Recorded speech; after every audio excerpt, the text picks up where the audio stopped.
Don't eat a single one of those seasonal mini candy bars, holiday cookies, or treats until you listen to this.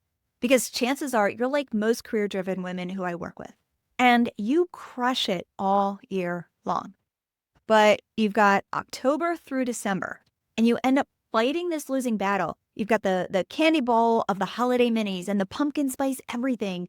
And then it's the seasonal cookies. And then it's the same promise of getting back on that diet in January. So, what is it about this time of year that makes all of that discipline just get thrown out the window?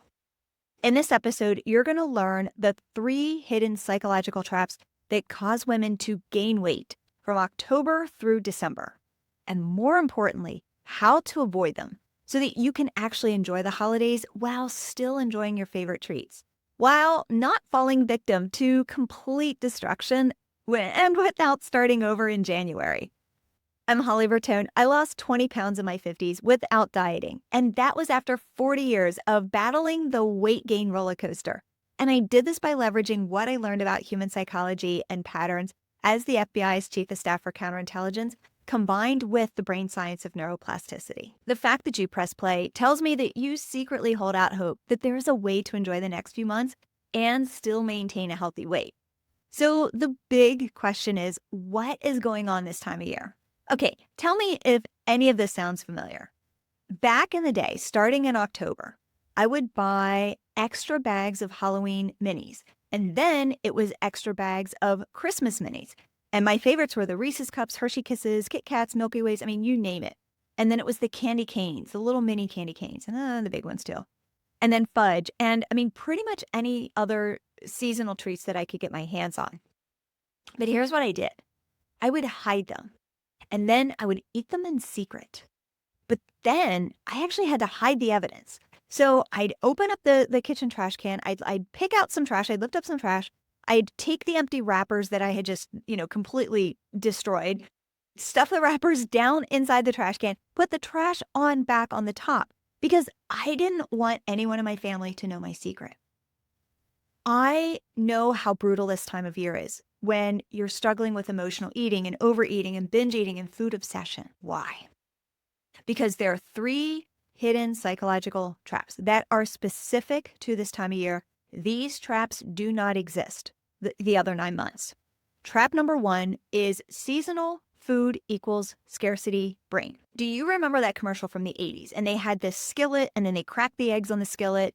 And all it said in the commercial was, "This is your brain. This is your brain on drugs. Any questions?" Well, this is your brain. This is your scarcity brain during October, November, and December. Any questions? So immediate emotional eating and overeating, they are controlled by your limbic system, which is the more primal part of your brain. And then dopamine is the chemical that's driving the show.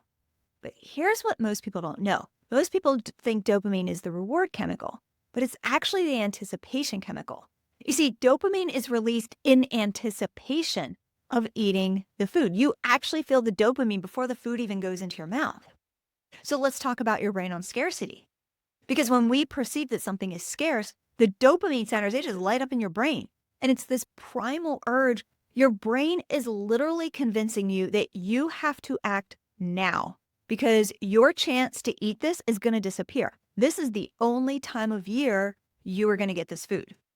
So these next 3 months are food scarcity on steroids. There are no other 3 months in the year that come even close to the dopamine circus that's going on in our brain.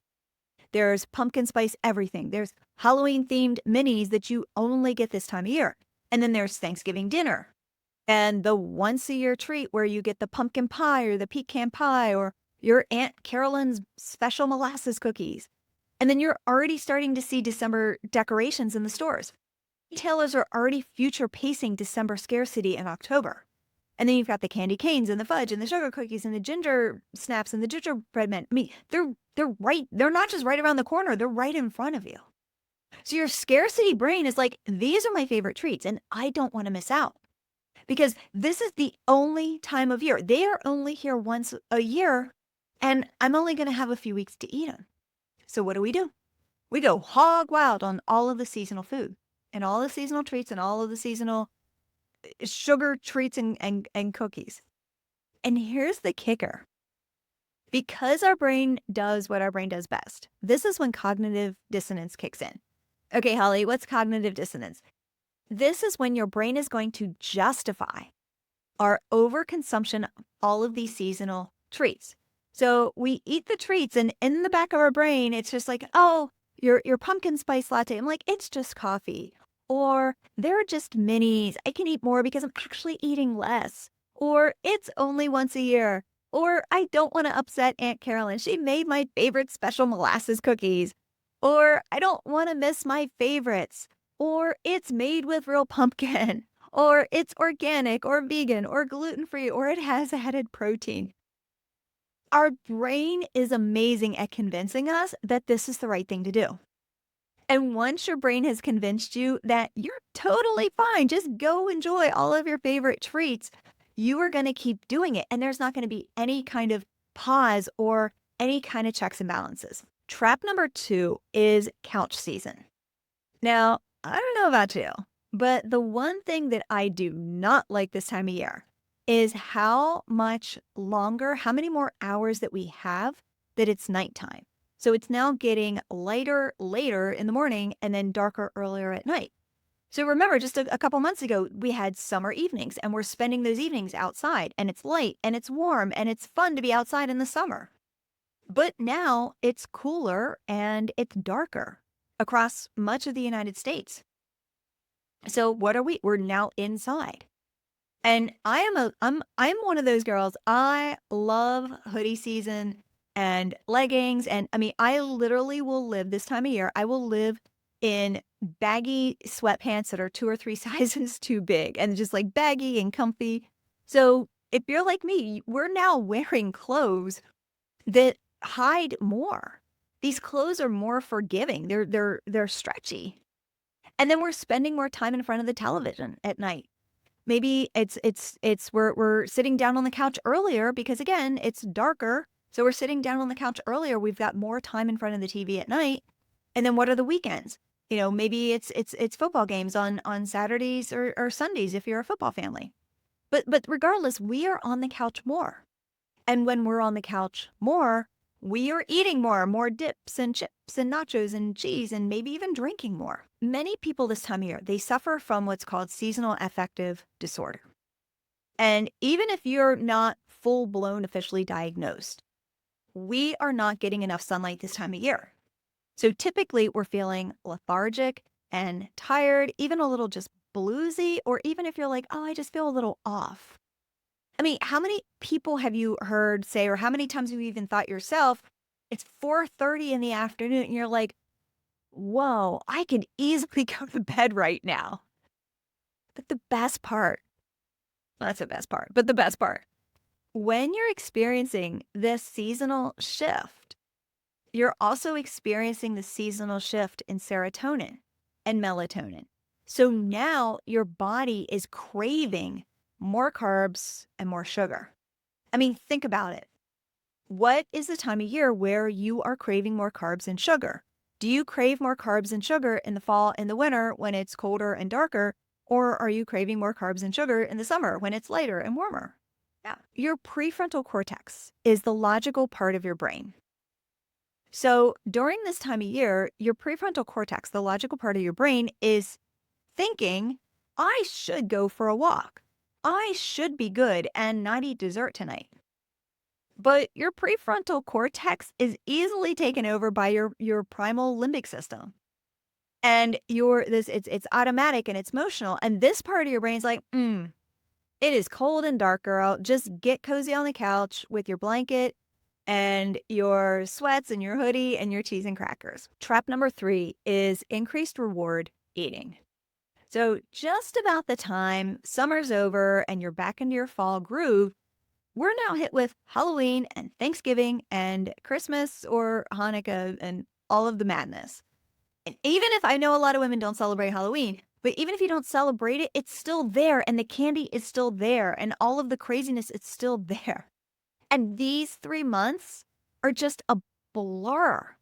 So even though your schedule has quote unquote technically slowed down, why does it seem like there's more obligations on your plate? Like, I feel like October, November, December, instead of burr, they should be blur. Octoblur, November, December. These are the blur months. They're just so packed full of stuff. And this is also the time of year when we should all over ourselves.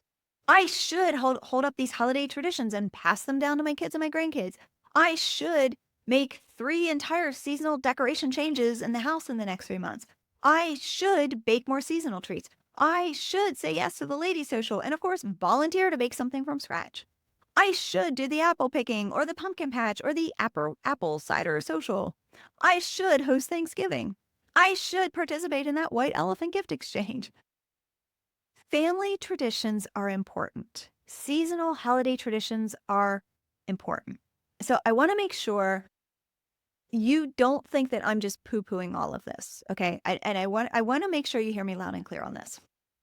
My stepson's 22 now. And just the other day, we were on the phone, he was talking, and he was actually reminiscing. He's the one that brought it up. And he's like, "Do you remember when you and Dad took me and my friends to Cox Farm?" Which it was in Northern Virginia, and it was like this fall festival kind of event. If you live in Northern Virginia, you've been to Cox Farm, hit me up on Instagram at holly.bertone. Let me know. Oh my goodness, such good memories there. But anyway, so Aiden's like, he's like, "Hey, remember they had this hayride and this silly little song that we sang, and they had all of these um like cardboard cutouts of all of these kind of characters. And you and Dad were like, holy copyright infringement." Like, we just had so much fun there. And then he's like, "I remember we got lost in the corn maze." And then he's like, "And the best part was they let me pick out a pumpkin to take home." And he's just so excited with all of this nostalgia and the memories and talking about it. And I just absolutely lit up listening to him reminiscing. So I'm never going to regret doing these kind of things with my family and creating these kind of traditions with my family. Traditions are important. So I want to make sure that you receive the message that I'm trying to send here.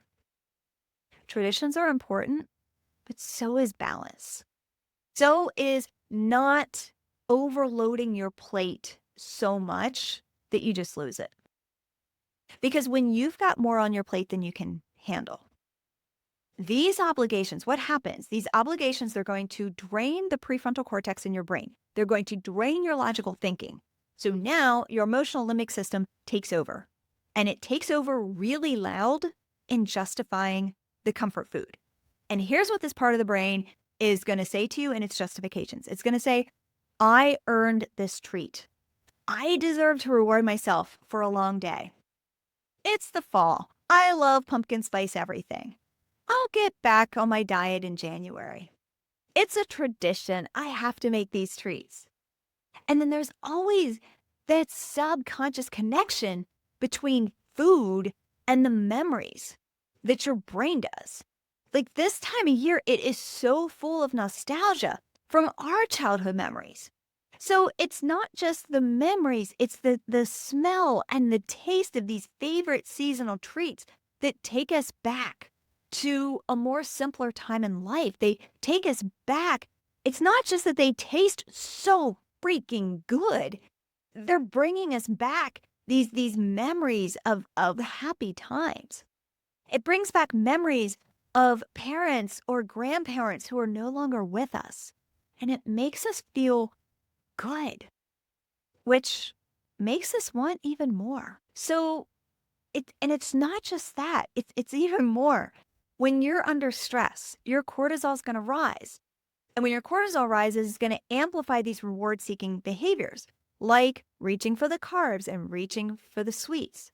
And then when that happens, it's going to shift the fat storage. Your belly is going to want to hold on to fat. And this is exactly why we wonder, how on earth did I gain so much weight? And then it's I'm going to get back on the diet in January. Your primitive limbic system is always going to win. It is always going to win over any kind of logic or reasoning that your prefrontal cortex tries to use. Which is why if you want to win these next 3 months, you're going to need to stack the deck in your favor. For those of you who are watching or listening and you are clients or students of mine, you know my 3-step signature process. See it, stop it, shift it. And by the way, hi, great to have you here. But if you're not familiar with this process, the first step, and this is just where I'm going to focus on right now, the first step is see it. And this is all about awareness. Because without awareness, we're flying blind. Without awareness, you are going to continue to be reactive and you're going to continue to play defense. So the goal here is we want to shift from defense to offense so that you can start putting those W's, those wins up on the scoreboard. But before we can even start to play offense, the first move, it's just all we want to do is we want to observe and we want to collect data. Because once you have data, once you have that data in front of you, that's when you can create a plan of attack. So here's your game plan that you can do right now. You can do this game plan the second this episode ends. And it's really pretty simple. So I want you to take a few minutes. I want you to map out your biggest triggers specific to the next 3 months. I want this to include what you eat, when you eat, and why you eat. And I'm talking emotional eating, not just regular food, like the carbs, the sweets, like what is going on that is causing you to reach for the comfort food. So what you eat, when you eat, and why you eat. Maybe it's the bowl of Halloween minis on your coworker's desk that every time you pass by, you got to grab one. Maybe it's the shift when daylight savings ends and it's just like a carb-loaded pizza kind of weekend. Maybe it's all of the desserts on Thanksgiving Day. Or speaking of Thanksgiving, maybe it's the family members wanting to talk politics and you're just like, oh my goodness, I can't handle this. Maybe it's the chaos of December with the Christmas cards and the decorating and the buying the presents and the wrapping of the presents.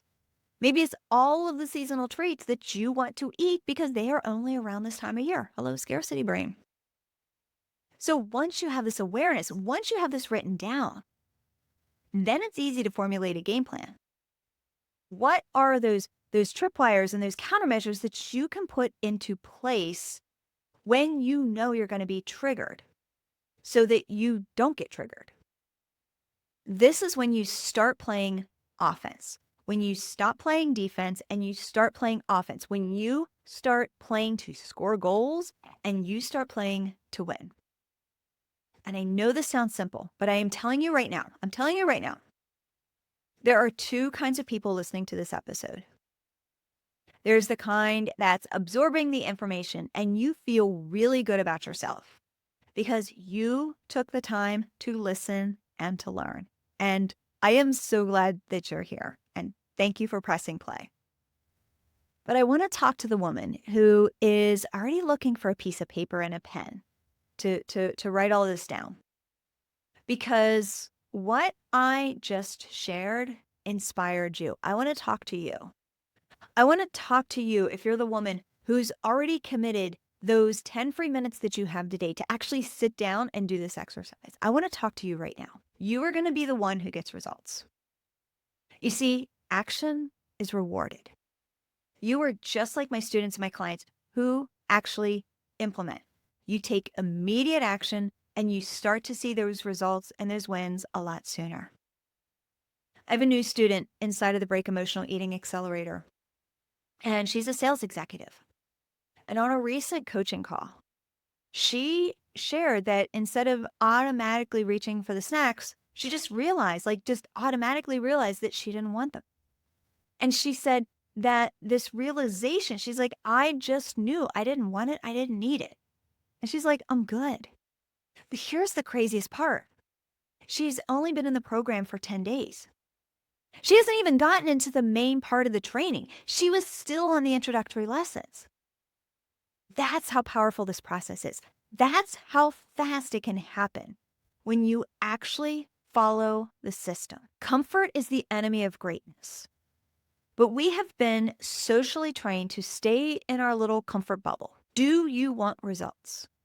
If you want results, stay in integrity with yourself. Seek the discomfort and do the work.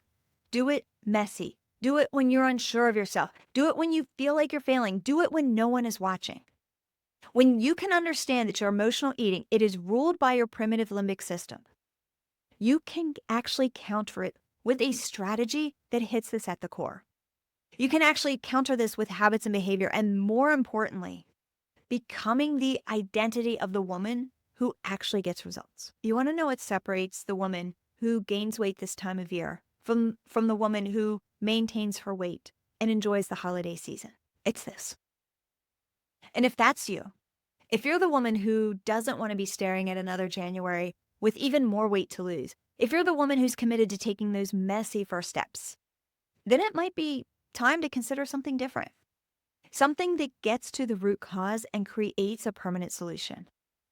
And at the time of this recording, I have openings inside of the Break Emotional Eating Accelerator, which, by the way, is less than a typical target run. And I'm also taking on a few more private clients before the end of the year. So if you're interested in either, hit me up on Instagram at holly.bertone, Bertone. Hit me up on Instagram at holly.bertone and just let me know. So you know your 3 traps that are specific to this time of year. Trap number 1 is seasonal food equals scarcity brain. Trap number 2 is couch season. And trap number 3 is increased reward eating. And now you've also got your game plan to counter those traps, to set yourself up for the best holiday season ever. And not just that, you know that your best January does not begin on January 1st. Your best January ever begins right now, today. Let me know in the comments what specifically in this episode really gave you that gut check and what that action is going to be for you. Or hit me up on Instagram at holly.bertone and say hello and let you know. Because I always love a chance to cheer for your success. So thanks for tuning in. I'm Holly Bertone, your emotional eating profiler and coach, and this is Weight Loss Forensics.